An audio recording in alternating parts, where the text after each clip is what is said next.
저는 예수 그리스도의 종입니다. 이 간증을 통해 저는 죽고 제 안에 계신 예수님만 높이길 원합니다. 아멘. 제 아들이 오늘 울지 말라 그러더라고요. 네. 안녕하세요. 라일순 한순영입니다. 저희 집은 증조 할머니부터 믿음을 가지셔서 저는 태어나면서부터 주일에 교회 나가는 것이 당연하며 모든 사람들이 저와 같이 사는 줄 알았습니다. 고등학교까지는 부모님 말씀에 순종하며 순탄하게 대학을 갔는데 대학에 들어가면서부터 저에게는 신세계가 열렸습니다. 술을 접하게 되고 아르바이트로 넉넉한 돈을 벌게 되면서 세상 사람들에 섞여 방탕한 삶을 살게 되었습니다. 그러던 도중 믿지 않는 남편을 만나 결혼하게 되었는데요. 전 결혼을 해도 제 삶에는 변화가 없을 줄 알았습니다. 그런데 그건 저의 큰 착각이었습니다. 믿지 않는 시댁에서의 신호는 교회를 나가지 말라는 남편의 말로 불행이 시작되었는데요. 전 그때까지 제가 예수를 믿는 줄 착각하고 있었습니다.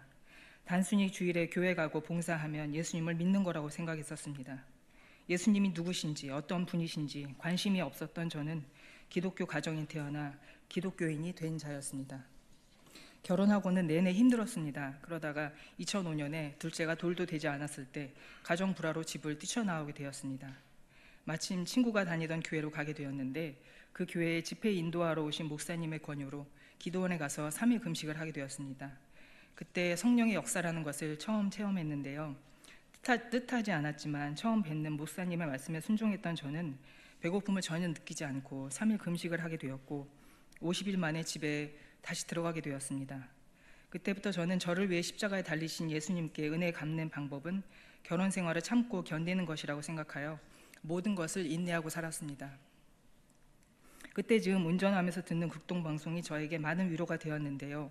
스스로 변화되었다고 믿는 저에게 모순된 점들이 드러나기 시작했습니다. 라디오를 들으면서 뜨겁게 기도하고 눈물 흘리면서도 문득 하늘을 쳐다보면서 하나님, 그런데 계시긴 계신 거예요?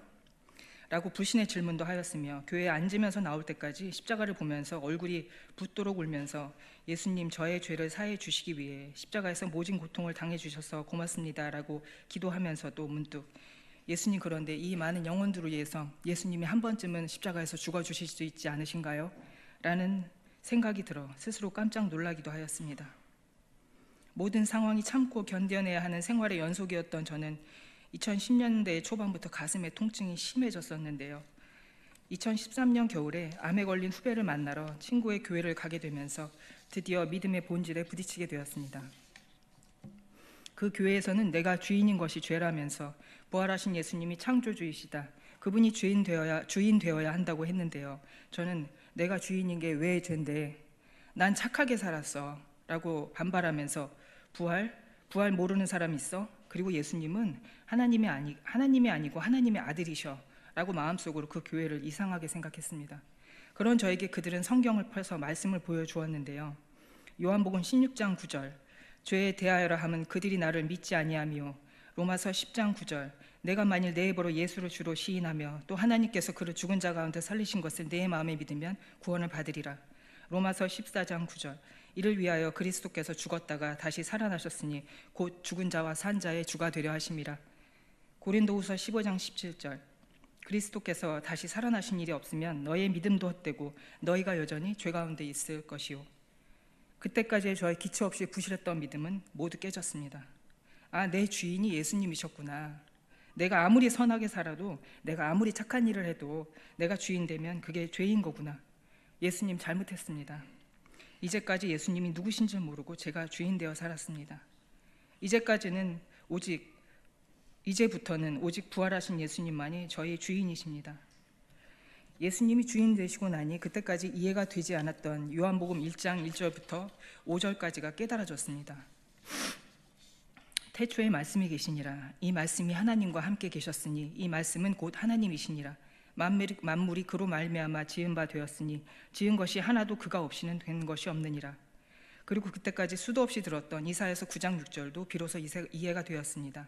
이는 한 아기가 우리에게 낳고 한 아들을 우리에게 주신 바 되었는데 그의 어깨에는 정사를 메었고 그의 이름은 기묘자라 모사라 전능하신 하나님이라 영존하시는 아버지라 평강의 왕이라 할 것임이라. 제 마음속에 예수님은 항상 하나님의 아들이신 이인자이셨는데 성경을 통해서 예수님이 말씀이시며 창조주 하나님이시며 나의 아버지이시고 우리의 왕이라는 말씀이 믿어졌습니다. 저는 달라졌습니다. 그때까지 참고 견뎌내는 것이 믿는 자의 마땅히 할 일이라고 생각하여 눌려 있었던 저에게는 가슴의 통증도 사라지는 일이 신기한 일이 생겼고, 그때까지 성경이라서 가능하다고 생각했던 예수님의 많은 말씀들과 이적들이 꼬챙이에 꿰인 것 같이 이해가 되고 실제가 되었습니다. 저에게는 자유와 평안이 임했습니다. 이제는 어렵고 힘든 상황이 생기면 속으로 생각합니다. 이 일이 예수님 부활하신 사건보다 크니? 그렇지 않지. 그러면 넘어가자. 이제 저에게 중요한 것은 복음 전하는 일입니다. 내 건강도 내 재물도 내 것이 아니고 내 남편도 내 자식도 모두 예수님이 주인이시니 예수님께 맡기고 예수님이 주인이시니 걱정할 일이 없어졌습니다. 모두 예수님께 믿고 맡기면 되는 것이었습니다.